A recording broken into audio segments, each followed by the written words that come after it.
Baik, Assalamualaikum warahmatullahi wabarakatuh. Selamat pagi. Di sini kami dari kelompok 2 yang akan mempresentasikan tentang transaksi jual beli obligasi dan penentuan nilai pasar obligasi. Sebelum memasuki materi, izinkan kami memperkenalkan anggota dari kelompok 2. Bisa di next slide, operator. Baik, ini adalah anggota dari kelompok 2. Yang pertama ada Berian Putra Sahnida dengan NIM 063. Yang kedua ada Kalisa Diastri dengan NIM 035. Yang ketiga ada Nadia Meisha dengan NIM 034. Dan yang terakhir ada Medina Elvira dengan NIM 030. Bisa di next slide. Untuk materi yang pertama bisa disampaikan oleh pemateri yang bertugas. Kepada pemateri yang bertugas dipersilahkan. Baik, terima kasih moderator. Yang pertama, kita akan membahas transaksi jual beli obligasi. Yang pertama, proses transaksi obligasi di bursa. Mekanismenya adalah sebagai berikut. Investor obligasi itu membuka rekening efek dan menyampaikan order penjualannya ke anggota bursa. Setelah penyampaiannya disampaikan, kemudian anggota bursa akan meneruskan orderan itu ke VITS. Kemudian pada sistem VITS akan menentukan posisi order yang ditujukan lagi ke anggota bursa. Setelah itu, anggota bursa akan mengirimkan konfirmasi posisi order kembali ke investor obligasi. Bisa next, operator. Kemudian proses transaksi obligasi melalui agen. Investor obligasi menyampaikan order jual atau belinya ke agen penjual. Kemudian agen penjual akan membuat order investor yang ditujukan ke anggota bursa. Setelah itu anggota bursa akan meneruskan ke VITS. Setelah itu sistem VITS akan menentukan posisi ordernya, kemudian dikonfirmasikan kembali ke anggota bursa. Setelah itu anggota bursa akan memproses order dan mengonfirmasikan kembali ke agen penjual. Setelah itu agen penjual akan memberikan informasi kembali mengenai order ke investor obligasi. Yang selanjutnya adalah ada 3 istilah-istilah dalam obligasi. Yang pertama adalah nilai par atau nilai nominal. Nilai par atau nilai nominal adalah nilai yang tertera pada kertas obligasi dan mewakili jumlah uang yang dipinjam oleh perusahaan yang akan dibayarkan pada saat jatuh tempo atau maturity. Yang kedua, kupon atau tingkat bunga atau coupon rate. Coupon rate adalah jumlah bunga tetap yang harus dibayarkan setiap tahun oleh perusahaan yang mengeluarkan obligasi atau yang disebut dengan coupon bonds. Contohnya, par value sebesar 10.000, membayar kupon sebesar 1.000 per tahun. Artinya kupon itu adalah sebesar 10%. Kemudian yang ketiga adalah maturity date atau jatuh tempo. Maturity date adalah tanggal di mana nilai par harus dibayar. Cukup dari saya kembalikan lagi ke moderator. Terima kasih. Baik, terima kasih ke Saudara Meisha yang telah memaparkan materinya. Untuk materi selanjutnya bisa dilanjut oleh Saudari Karisa. Kepada Karisa dipersilahkan. Bisa di next, operator. Baik, saya akan melanjutkan penjelasan dari Saudari Meisha untuk saat ini penentuan nilai pasar obligasi. Bisa di next.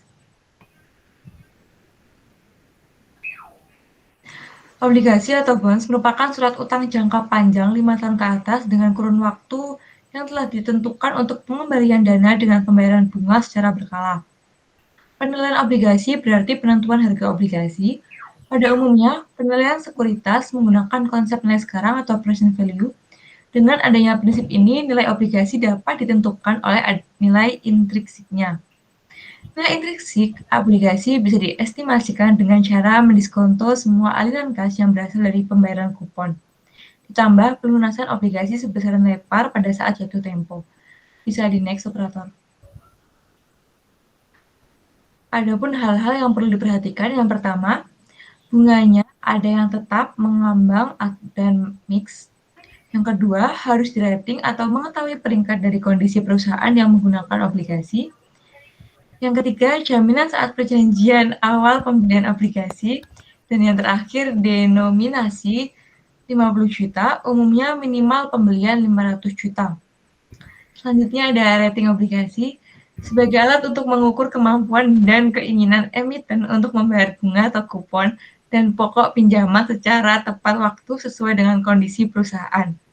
Peringkat obligasi dikeluarkan oleh lembaga independen yang secara khusus bertugas untuk memberikan peringkat atas semua obligasi yang diterbitkan perusahaan, misalnya Pevindo.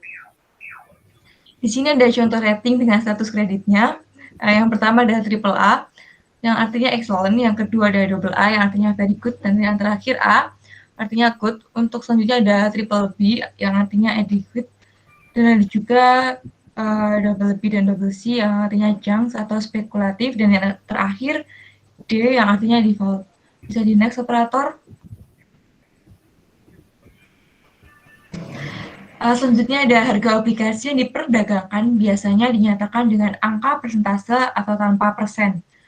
Contoh, jika harga penutupan sebuah obligasi adalah 105, berarti obligasi itu diperdagangkan pada 105% dari nilai nominal atau pari. Harga obligasi dipengaruhi tingkat suku bunga perbankan. Di sini ada 3. Yang pertama, jika suku bunga lebih dari coupon rate, maka cenderung dijual at discount. Yang kedua, jika suku bunga sama dengan coupon rate, maka cenderung dijual at par. Dan yang terakhir, jika suku bunga kurang dari coupon rate, maka cenderung dijual at premium. Pembelian obligasi yang membeli di harga di bawah nilai pari atau nominal dikatakan membeli obligasi at discount. Apabila obligasi naik di atas nilai nominalnya, maka dikatakan obligasi dijual at premium, sedangkan obligasi at par adalah obligasi yang dijual sebesar harga nominalnya. Bisa di next, operator.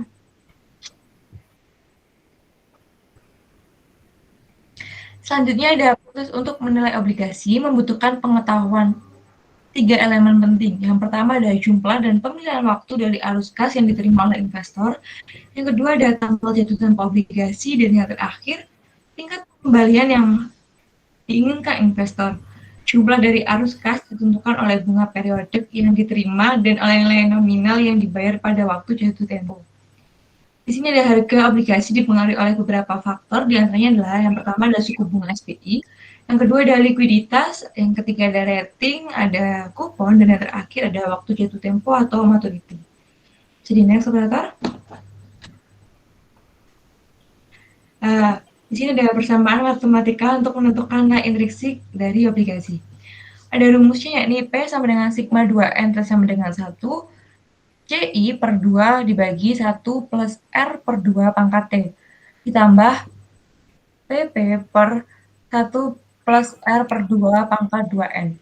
Dalam hal ini dapat diartikan P sama dengan nilai sekarang obligasi pada saat ini, T sama dengan 0, N sama dengan jumlah tahun sama dengan jatuh tempo obligasi, CI pembayaran kupon untuk obligasi I setiap tahunnya, R tingkat diskonto yang tepat atau tingkat bunga pasar, dan yang terakhir PP nilai par dari obligasi. Untuk materi selanjutnya bisa disampaikan oleh Saudara Berian. Silakan. Oke, baik. Contoh soal berikut. Obligasi XYZ akan jatuh tempo pada 20 tahun mendatang. Obligasi tersebut mempunyai nilai par sebesar Rp1.000 dan memberikan kupon sebesar 16% per tahun. Pembayarannya dilakukan 2 kali dalam setahun. Jika diasumsikan bahwa tingkat bunga pasar juga sebesar 16%, maka harga obligasi tersebut adalah P sama dengan sigma 2N, T sama dengan 1, CI per 2 per 1 plus R per 2 pangkat T plus PP per 1 plus R per 2 pangkat 2N. Di sini dinyatakan bahwa tadi C1 adalah pembayaran kupon untuk obligasi R setiap tahunnya, sementara PP adalah nilai per dari obligasi, maka dilanjutnya adalah P sama dengan 2N menjadi 40, sigma 40, T sama dengan 1, CI menjadi 160 per 2 per 1 plus R menjadi 0,16 per 2 pangkat T plus PP menjadi 1000 per 1 plus 0,16 per 2 pangkat 40. Maka hasilnya adalah Rp994 plus Rp46 sama dengan Rp1000 sama dengan nilai par. Next operator. Rumus current yield. Rumus current yield yaitu bunga obligasi setahun dikali nilai obligasi awal per nilai obligasi saat ini. Contoh soal, jika nilai awal obligasi 8 juta dan bunga tahunan sebuah obligasi sebesar 6%, sementara harga obligasi saat ini adalah 10 juta, maka nilai current yield-nya adalah, jika dimasukkan kepada rumus, maka hasilnya adalah 6% dikali 8 juta per 10 juta, maka hasilnya adalah 4,8%. Next, operator. Nominal yield. Nominal yield obligasi atau lebih dikenal dengan sebutan tingkat kupon atau coupon rate adalah penghasilan bunga kupon tahunan yang dibayarkan pada pemegang obligasi. Yield jenis ini didapatkan dengan cara membagi nilai bunga investasi yang diperoleh dalam 1 tahun dengan nilai modal investasi tersebut. Next, operator. Rumus nominal yield. Rumus nominal yield adalah sebagai berikut. Nilai bunga tahunan dibagi modal investasi. Contoh, seorang investor membeli sebuah obligasi dengan nominal Rp1 juta dan mempunyai tingkat kupon sebesar 6%, maka besaran nominal yield-nya adalah nominal yield. Jika dimasukkan ke rumusnya, maka hasilnya 6% dikali 1 juta per 1 juta. Maka 6% dikali 1 juta hasilnya 60.000, dibagi 1 juta hasilnya adalah 6%. Next. Yield to maturity atau YTM. Biasa diartikan sebagai tingkat return majemuk yang akan diterima investor jika membeli obligasi pada harga pasar saat ini dan menahan obligasi tersebut hingga jatuh tempo. Jika dua asumsi berikut terpenuhi, yield to maturity yang diharapkan akan sama dengan realized yield. Maka asumsi pertama adalah bahwa investor akan mempertahankan obligasi tersebut sampai dengan waktu jatuh tempo. Nilai yang didapat jika asumsi pertama dipenuhi sering disebut dengan yield to maturity atau YTM. Asumsi kedua adalah investor menginvestasikan kembali pendapatan yang diperoleh dari obligasi pada tingkat YTM yang dihasilkan. Next, operator. Rumus yield to maturity atau YTM. Persamaan untuk menghitung YTM yaitu P sama dengan sigma 2N T sama dengan 1. CI per 1 plus YTM per 2 pangkat T plus PP per 1 plus YTM per 2 pangkat 2N. Dalam hal ini dapat diartikan bahwa P sama dengan harga obligasi pada saat ini atau T sama dengan 0, N sama dengan jumlah tahun sampai dengan jatuh tempo obligasi, CI sama dengan pembayaran kupon obligasi I setiap tahunnya, YTM sama dengan yield to maturity, PP sama dengan nilai par dari obligasi. Asumsi kupon obligasi dibagikan setiap semester untuk memperoleh nilai YTM yang mendekati dapat digunakan persamaan berikut, yaitu YTM sama dengan CI plus PP min P per N per PP plus P per 2. Dalam hal ini dapat diartikan bahwa YTM sama dengan nilai YTM yang mendekati. P sama dengan harga obligasi pada saat ini atau T0. N sama dengan jumlah tahun sampai dengan jatuh tempo obligasi. CI sama dengan pembayaran kupon untuk obligasi I setiap tahunnya. PP adalah nilai par dari obligasi. Oke, selanjutnya akan dibacakan oleh teman saya. Baik, terima kasih. Di sini saya akan melanjutkan dari penjelasan dari Berian, yakni contoh soal YTM. Yang pertama, sebuah obligasi yang tidak kalep akan jatuh tempo 10 tahun lagi. Nilai punya Rp1.000 dan tingkat kuponnya adalah 18%. Diasumsikan obligasi tersebut saat ini dijual dengan harga di bawah par yaitu Rp17,69. Berapakah YTM obligasi ini? Jawabannya yakni Rp917,69 sama dengan sigma 20 T sama dengan 1, 180 per 2 per 1 plus YTM per 2 pangkat T plus Rp1.000 per 1 plus YTM per 2 pangkat 20. Rp917,69 sama dengan 90% value of an annuity 10% untuk 20 periode plus Rp1.000 persen value of interest factor 10% untuk 20 periode. Rp917,69 sama dengan 90 kurang dikali 8.517 plus 1000 dikali 0,149 rupiah sama dengan 917,69 yakni yang totalnya 917,69 rupiah. Next, operator. Yang kedua, dengan menggunakan persamaan diketahui bahwa YTM dari obligasi tersebut adalah 20%. 10% dikali 2. Pendekatan YTM adalah YTM sama dengan 180 plus 1000 dikurangi 917,69 rupiah per 10 dibagi 1000 plus 917,69 rupiah dibagi 2, yakni yang hasilnya 180 plus 9213 bagi 953,845. YTM sama dengan 19,73%. Next, operator. YTM untuk zero couple bond. YTM ditentukan dengan menyampaikan nilai sekarang dari nilai par dengan harga obligasi. P sama dengan nilai par dari obligasi dibagi 1 plus YTM pangkat 2N atau YTM nilai par dari obligasi dibagi P pangkat 1,2N dikurangi 1.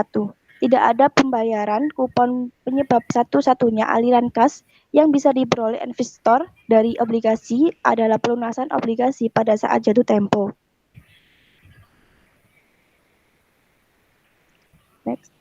Contoh soal YTM Zero Couple Bond.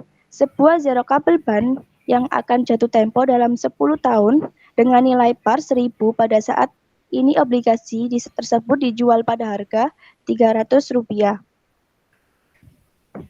Hasilnya YTM sama dengan Rp1.000 dibagi Rp300.000 pangkat 1 per 20 min 1 yang hasilnya 0,06 yang 6% yield dalam 6 bulan. Next. Contoh soal real yield atau RY, sebuah obligasi nominal Rp1.000 umur 20 tahun dan kupon 16% dijual pada harga Rp7.500. Investor mengestimasi bahwa dalam 2 tahun mendatang, suku bunga yang berlaku akan turun, sehingga diperkirakan harga obligasi akan naik. Estimasi harga obligasi pada 2 tahun mendatang pada saat suku bunga turun adalah Rp900. Berapakah real yield obligasi ini? Ya, dijawab, yield yang terrealisasi dari obligasi tersebut diperkirakan sebesar YR sama dengan 160 plus Rp90 min 750 dibagi 2 per 900 ditambah 750 per 2 sama dengan 160 plus 75 per 825. YR yang hasilnya 28,48%. Next. Oke, saya akan kembalikan ke moderator. Baik, terima kasih kepada seluruh pemateri yang telah memaparkan materinya. Sekian pemaparan materi dari kelompok 2, kurang lebihnya mohon maaf. Wabillahi taufiq wal hidayah. Assalamualaikum warahmatullahi wabarakatuh.